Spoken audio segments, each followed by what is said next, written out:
Okay, that's the live broadcast started. Okay, thank you. So, good afternoon and welcome to everybody to today's meeting, which is a special meeting of the Children and Young People Committee. So a wee quick statement. We're all very, very used to this now, but this meeting is now being recorded and will be broadcast live on YouTube and be available for the public viewing following the meeting as well. So could members please mute their microphones throughout the meeting when not speaking. This is important, it helps to ensure the quality of the audio for everybody. And put your microphone on to speak and then switch it off when you're finished. If you could use the raised hand button to indicate that you wish to speak at any point, and could officers introduce themselves by confirming their name and their role before speaking on any item for the first time. And if anybody has any connection issues, could they alert the clerk as soon as possible using the chat function or by email or phone. And I could ask David now to take a roll of elected members participating in today's meeting. Over to you, David. Thanks, Chair. I'll just confirm the members present today. Councillor Barrow. Present. Councillor Brisley. Present. Councillor Earl. Present. Councillor Farmer. Present. Councillor Flanagan. Present. Councillor Houston. Councillor Houston is delayed in another meeting. I don't know if he'll manage to join at all. Okay, no problem, thanks. Councillor McGill. I'm here. Councillor Simpson. Present. Colin O'Brien. And Mary Rennie. Present.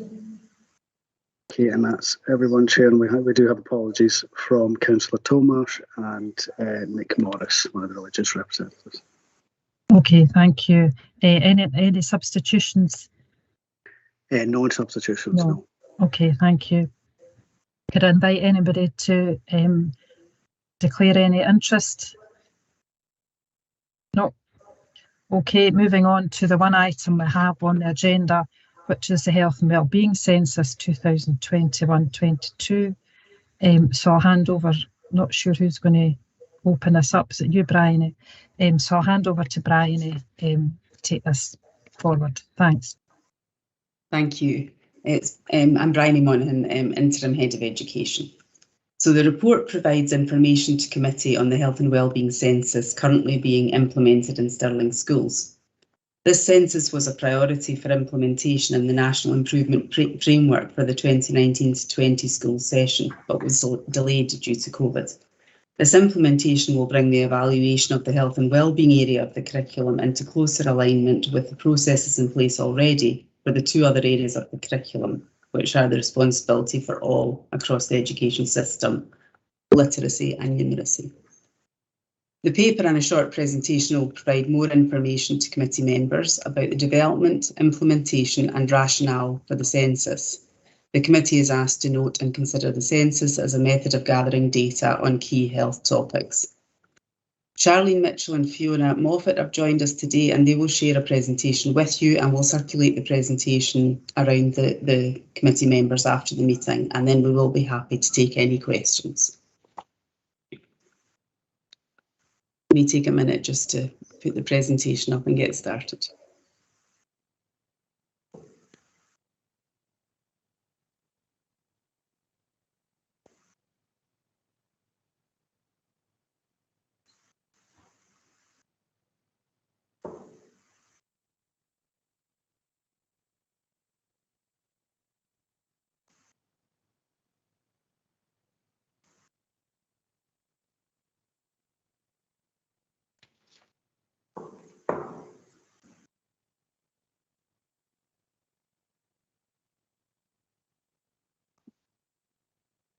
It's just taking a minute, Fiona, to get going, I think.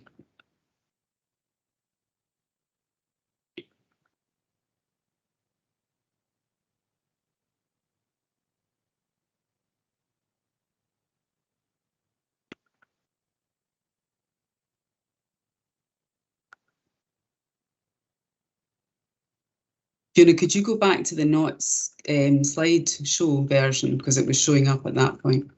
Oh, there we go. It's there now. Hi everyone, I'm Charlene Mitchell, Principal Teacher of Health and Wellbeing and Parental Engagement. As Brian has said, today's presentation will provide you with further information in relation to the Health and Wellbeing Census. We will address why the survey is necessary in Stirling, what questions will be asked of which year groups in schools, and also the data protection measures that we have in place.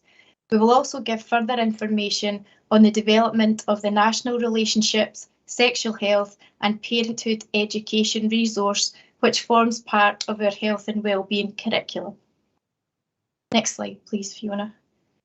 Health and wellbeing is a responsibility of all within schools, as is literacy and numeracy across all learning.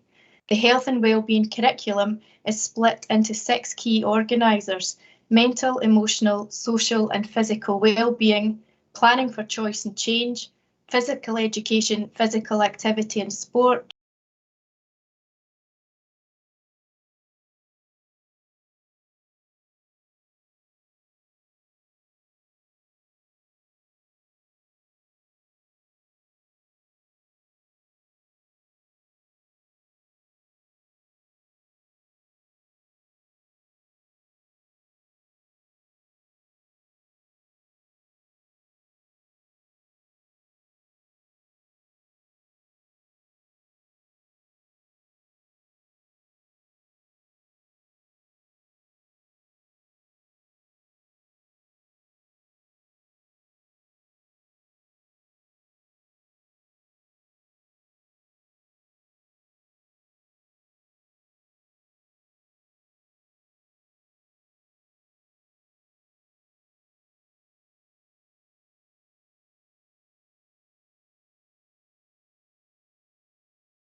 around the Stirling moderation of the materials that were being produced by the National Development Team. So it meant that we were able to absolutely feed in the views that were coming not only from our Stirling young people, but also from our teaching colleagues as well, and also from parents. We held a number of parental consultations around the development of the resource and our plans for the delivery of it within Stirling. So we were able to really give a Stirling flavour to the national resource that's been developed for RSHP. Okay, thank you. Councillor Flanagan, do you have a question? I do. I think Councillor Beryl might have been first though, but I'm happy to go first if he's not got a question. Oh, sorry. Yeah, right. Sorry, Councillor Beryl. Oh yeah, thanks, convener. Yeah, I was surprised to learn today that St Modens are not implementing this, at least not implementing it fully, if I understood. So they had some concerns, we're told, about some of the questions on the sexual aspect. Could I ask a bit more detail on that? What was it about those questions that gave such concerns to the parents at St Modens? Bryony, and then Mary was wanting to come back in there, so.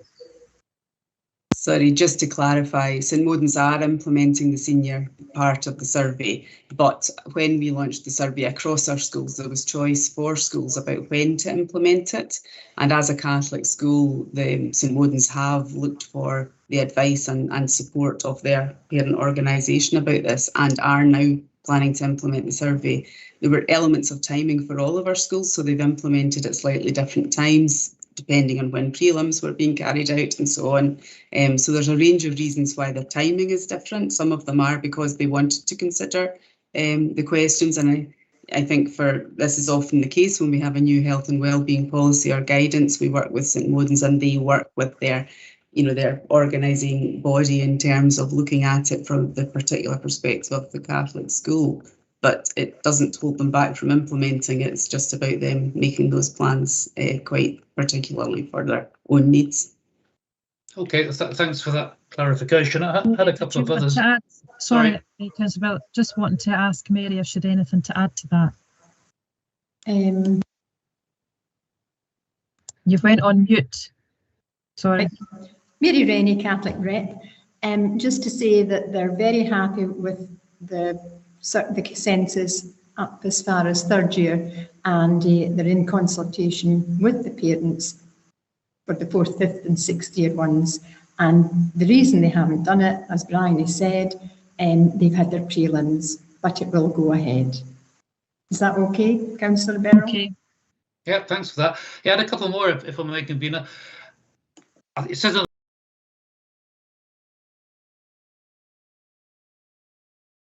given the reasons why, and it was in the news that the Children's Commissioner requested that the survey would either be suspended or halted. I'm not quite clear. What consideration, if any, was given to those elements? Was there any discussion, any debate, either within the department or with other local authorities or with the Scottish Government about the reasons for some local authorities choosing not to implement the survey at all? Or did we just carry on anyway? Right. So we were aware before ever implementing the survey that a few small numbers, so 9 makes sense, because we don't necessarily have the exact detail of every authority and what their decision making has been based on. But we were aware from the national groups, which Charlene has been attending, that some authorities weren't planning to implement the survey. The reasons for that was because they already had local versions of a health and wellbeing survey in place, which was providing them with the data, and that was also providing them with trend data.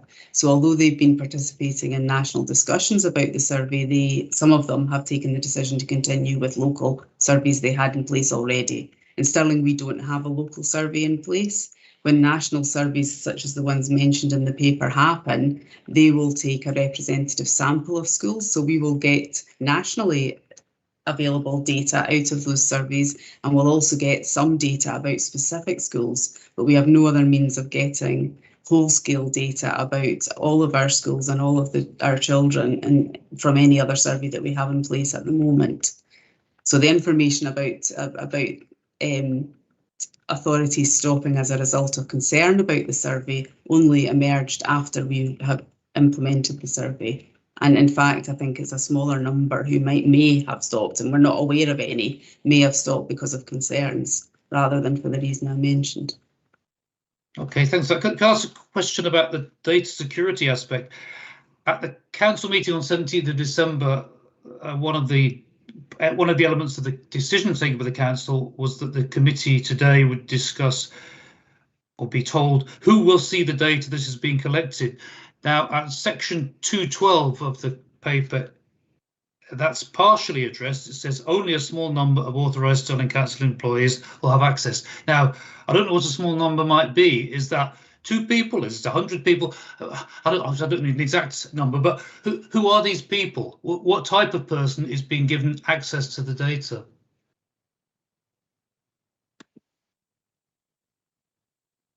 Bryony. The data will be drawn down and analysed by a member of staff in our business team. So it's a data analytics person who will be looking at the data and drawing the reports together that will be forwarded on from there. So that's the person who will be able to access all elements of the data in terms of being able to make a connection which nobody else will be able to make between 2 different data strands. One that we hold anyway, which tells us, you know, the candidate numbers of who they belong to, and the other which is separate and is the results of the census completion. So only one person, as you say, sees we the have data. Currently one person carrying out that task. It's possible that we will align elements of that task to 1 or 2 others also associated with data collection, but at this point there's one. Okay, thank you. Okay, thank you. So, Councillor Flanagan. Thanks, Chair. Just to kind of follow, I apologise if we're asking the same question again. So I appreciate the reason St Modens the survey was delayed was because of the prelims. I understand that.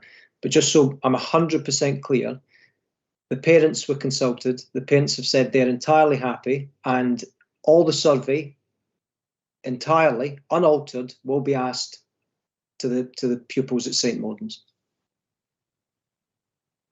Bryony. I'm not sure that there will be no alteration to the survey. I think the parent discussions are ongoing at the moment, and I haven't asked whether the school plan to slightly alter the survey. They're free to do so. Schools, local authorities, pupils are all able to, select which parts of the survey they will use to answer. So there's that level of choice, that level of freedom available for them, and from the point of view of St Modens, if they decide as a school in consultation with parents to make some alteration to the survey, they're free to do so. That's right. So it's just, sorry. I think the discussions are ongoing, so I can't tell you if they have decided that at this point. But I know they're planning to go ahead with the senior part of the survey. I think my confusion was that just to clarify that if it's going to go out unaltered or if they can alter it. So now we know that St Modens have the power to alter the survey if they require. So that kind of brings me on to the next question, which is, sorry, go on. I think I was going to ask a question then. So no, Mary has her hand up, so I don't know if she's wanting to come in on that particular point. You've got something to add there, Mary. Mary Rennie again. Just to say that St Modens hasn't had the consultation yet. They are going to have a consultation with the parents, and they will perhaps omit some questions, but they are happy to go ahead up to 3rd year, and they will consult with the parents 4th, 5th and 6th year surveys. Does that make things clearer, Councillor Flanagan? It does. It's just Councillor Beryl did ask a question as to why there might be concerns of the parents, and I think the response was the survey will be rolled out. So I think perhaps I don't want to kind of go back over this sort of stuff. I think there was Councillor Beryl's question was, if there is going to be alterations, what are the concerns? But if the consultation hasn't happened yet, we can't answer that question. So we'll wait for the consultation, I think. Ryan, do you want to come in there? No. Yes, I'm happy to. I suppose I just want to clarify that the answer given was intended to be absolutely transparent and as full as possible. I think everybody's aware that some of the concerns about the survey relate to the questions about sexual behaviour with young people in that age group. So it'll be in that area in terms of the particular teachings of the church that they'll be considering whether or not every aspect of that's appropriate. Okay. And I see Charlene's got her hand up. Do you want to come in there, Charlene? Yes, thank you. Charlene Mitchell, Principal Teacher of Health and Wellbeing and Parental Engagement. St Modens obviously have a different approach within their curriculum in terms of their religious education and their health and wellbeing curriculum. So it's to make sure that everything is aligned, and in consultation with parents, the head teacher will be raising with the parents that there is a skip logic within the questions, and it's question 48 that is about relationships and sexual health, and that will be raised with the parents, and also the opportunity to opt out will be raised with parents in the consultation. Okay. Thank you. So, okay, Councillor Flanagan. So on that then, did all schools in Stirling conduct a consultation with parents? Charlene, you've got your hand up. That's a legacy hand, but I'm happy to answer. As we have discussed, the consultation with parents for St Modens has came about as a result of their communications with SCES, the Scottish Catholic Education Service. So that is why there was a consultation there. All the information to parents has gone out via a letter that is sent out 10 days in advance. So parents have complete choice over whether their young people complete the survey or not. Okay. I guess okay. I suppose the thing I'm saying here is that when I looked through the agenda for this, and when I seen all the stakeholders that fed into it, there was a real lack of parents mentioned in it, parents and guardians. And I feel like what St Modens are doing right now is entirely appropriate. I think I would have encouraged that with every school to involve parents in, because the parents that I've spoken to, I think that perhaps any concerns they have may have been addressed had there been a consultation at that stage before it came out, and certainly maybe would have alleviated some of the worries that are being voiced to us, and also from areas such as the Children's Commissioner as well. So I suppose that's something that perhaps it's on record now, but I think that would have been something I would have encouraged before it went out. My last question is there anywhere that a parent right now can access the Stirling Council website or any local government website and find an entire copy of the survey in its entirety, unaltered, on a government website, any local government website? Charlene, you have your hand up. At present, we have had, I think, 3 or 4 requests from parents in relation to having the preview of the survey before their young person completes the survey. With all surveys, there are certain areas within it where we would really like the young people to complete this survey from their own perspective and their own voice. However, if a parent requests to have a look at the survey beforehand, then they are given a preview link to be able to do that. So just to confirm, there is nowhere that a parent can access the survey without personally contacting the local government themselves. They can contact their school. But they have. Okay, sorry. Bryony, do you want to come in there? It was actually in relation to the first point in terms of parent consultations. We do acknowledge, and I believe Scottish Government have also acknowledged, that in terms of stakeholder involvement in this, greater involvement of parent groups would have been helpful, given with the benefit of hindsight in terms of the small number but high level of concerns that have come through, media, etc. So that's acknowledged. However, we have had a very, very low number of parent concerns, and I'm reassured by the fact that we've not had young people or parents concerned about the survey, including the thousands who have now completed it in Stirling. in Stirling schools. I would just also say that it's a decision in terms of the education service about implementing a census for the work of the education service. So although it would have definitely been helpful to have had conversations with parents and potentially have these concerns raised at an earlier stage, we would still have been taking the decision to implement the census. Councillor Flanagan, do you have anything further? It's a point, but I can wait to make a point, or I can say it now. I suppose it's one of these things that we all strive for transparency in local government, and I don't think anyone in here is doing anything inappropriate or anything of that nature, none whatsoever. But in the eyes of the parents, they feel, the ones that I've spoken to that have raised concern, which is far more than the numbers that have been given in the agenda. Far more people have contacted just me alone as parents about this. I think a consultation, some rationale and an explanation from the very beginning may have alleviated a lot of these concerns from the start. And I think part of the issue, in my opinion, as well, is the fact that people cannot see the survey open source. And I think that if the survey is as effective as we've been briefed, I think people should be able to access it in open source forums on local government websites. People should be able to find it easily without having to contact an officer or the school directly themselves. But that's my own opinion on it. Bryony, do you want to come back in there? I acknowledge that wasn't a question, but I think in terms of a survey and it being carried out, it being openly available in that way wouldn't be typical practice at all.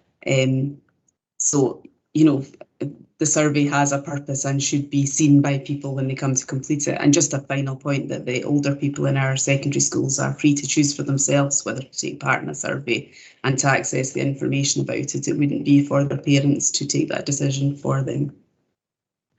Okay. Councillor Errol, you have your hand up. Yeah, thank you, convener. Couple of queries really. On page 5 of the report at 2.9, it states the census is voluntary, and that's been reiterated on a few occasions today. So I just want to ask a couple of points about that aspect first. So when a pupil comes in and is asked to do the survey, if they want to do the survey, and it's brought up before them online, does it clearly state that this is voluntary up front at the beginning of the survey? And related to that is what written guidance was issued to staff who were raising this with pupils about the survey being available there to do? Was written guidance issued to staff to make it clear that they were to specifically advise pupils that it was on a voluntary basis? Charlene, you have your hand up. Charlene Mitchell, Principal Teacher of Health and Wellbeing. Yes, you're right there, Councillor Errol. There was a staff information and a school information pack that was very rigorous. Staff are provided with a script to be able to offer the option to young people at the beginning of conducting the survey over whether they would like to continue with it. Also within the survey, straight away, it does say, do you want to continue with this survey? And it does ask a number of times throughout the survey, alongside the letters and information going out to parents 10 days in advance of the young people completing the survey. Right.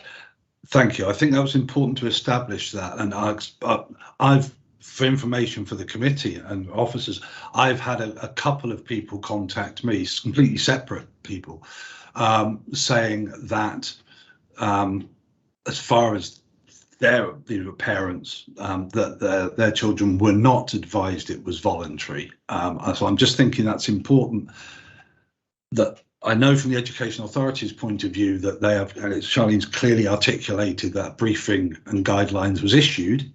I can only report what was reported to me from that point of view, but I think it's important that has been articulated. Brian, did you want to come in there?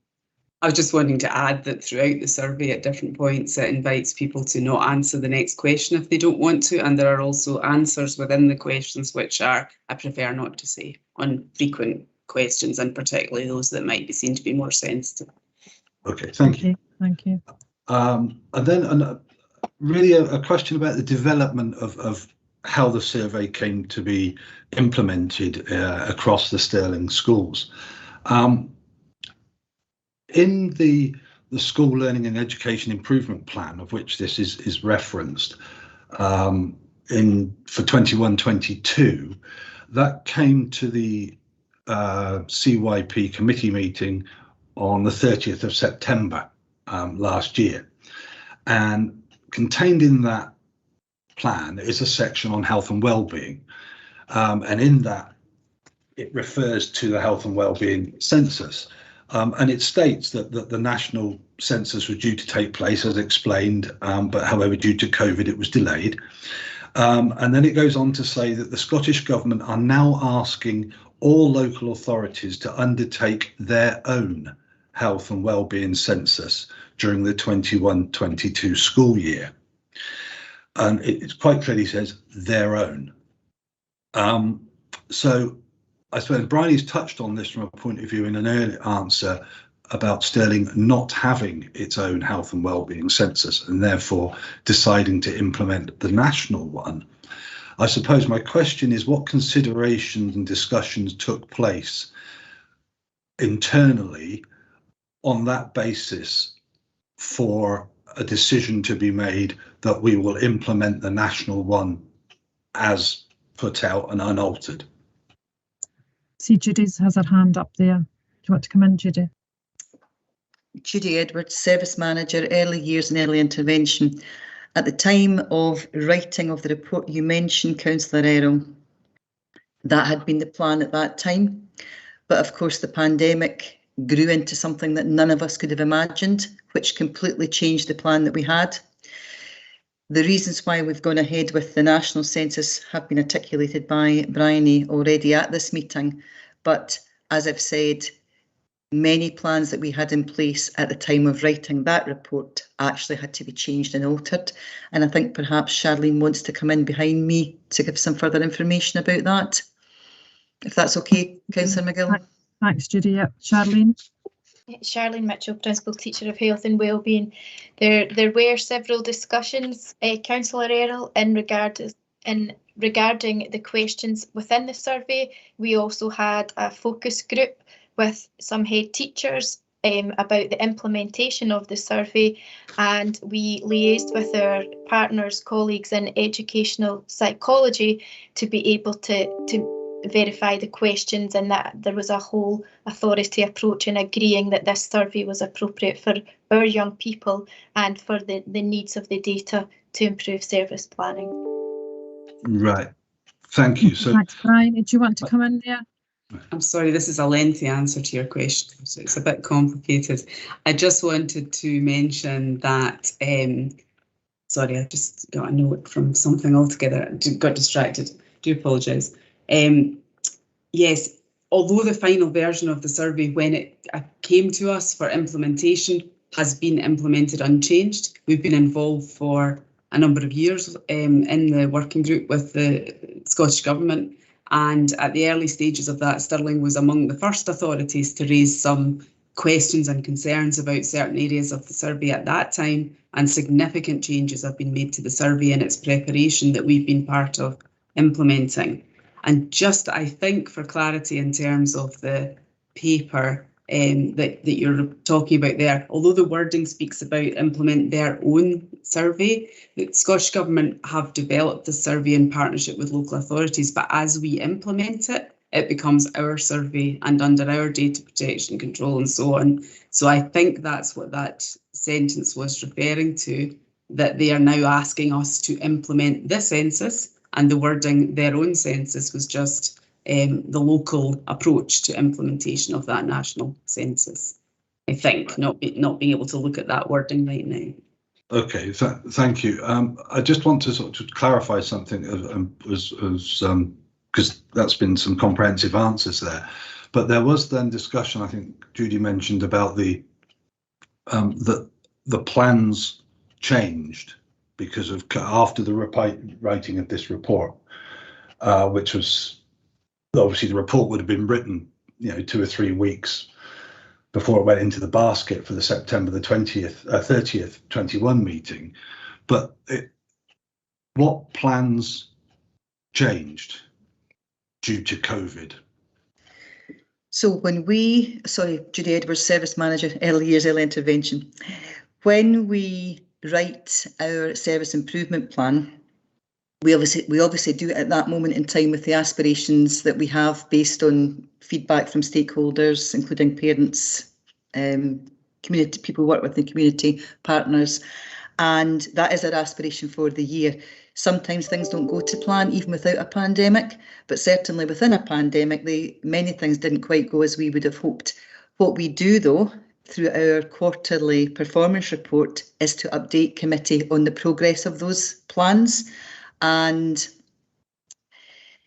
without having it in front of me either, I can't remember the exact wording, but I am aware that from the start of this school year when would that be, in September, August, September, we have been flagging our plan to implement the national census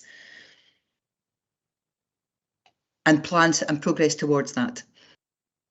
Okay, thank you. Right. Councillor Errol, is there anything further?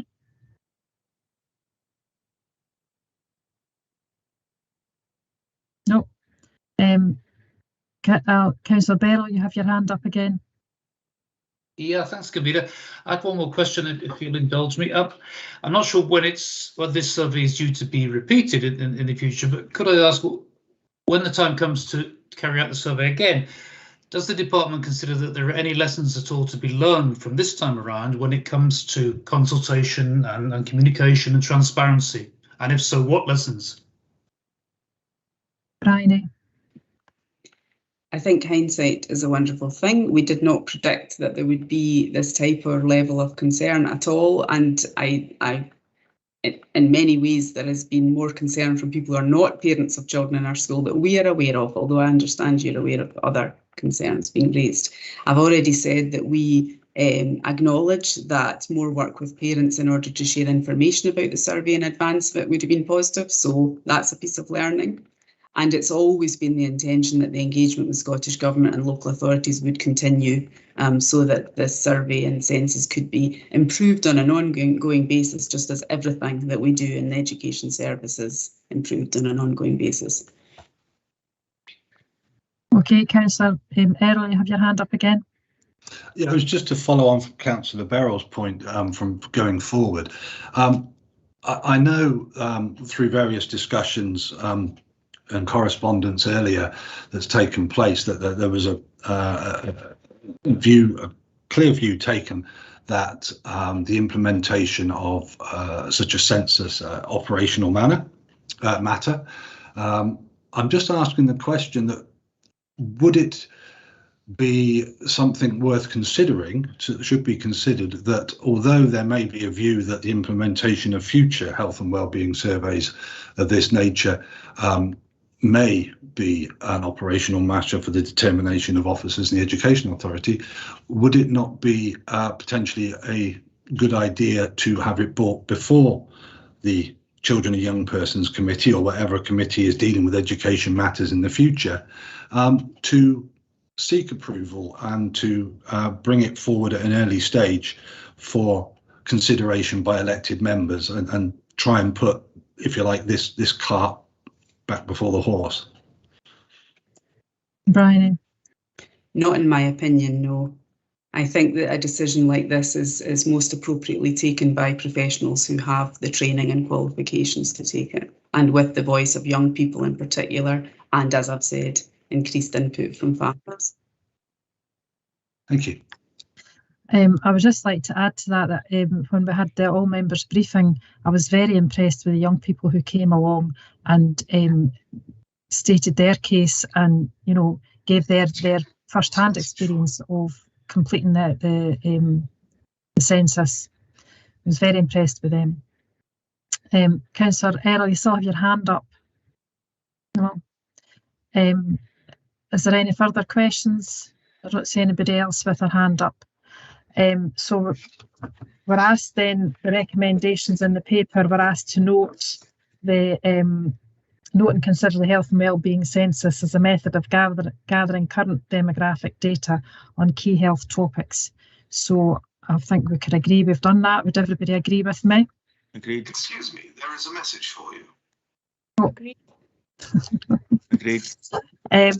So that brings us to the end of the meeting. So thank you all very much for attending, and we'll see you in due course. That's good. Thank you. Thanks. Bye. Thank you.